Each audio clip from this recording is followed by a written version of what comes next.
মা, এই শ্যাম্পুটা কি নষ্ট হয়ে গেছে নাকি গো? এতক্ষণ ধরে শ্যাম্পু করলাম, একটু ফেনাই হলো না। আরে মনে, আমি তো এই বোতলে তেল রেখে দিয়েছি, আর শ্যাম্পু তো রেখেছি হ্যান্ড ওয়াশের বোতলে। হ্যান্ড ওয়াশটা শেষ হয়ে গেছে না? ও, তার মানে এতক্ষণ ধরে শ্যাম্পু করার বদলে আমি মাথা ভর্তি করে তেল দিলাম, তাই তো?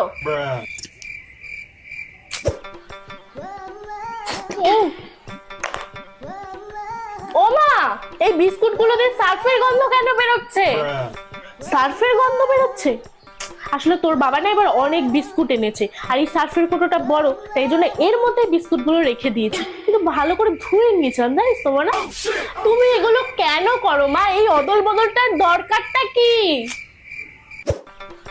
জলটা এরকম টেস্ট লাগছে কেন মা? ও মা, মনে তুই ওই বোতল থেকে জল খেয়েছিস? আমি তো ওর মধ্যে গঙ্গার জল ভরে রেখেছিলাম।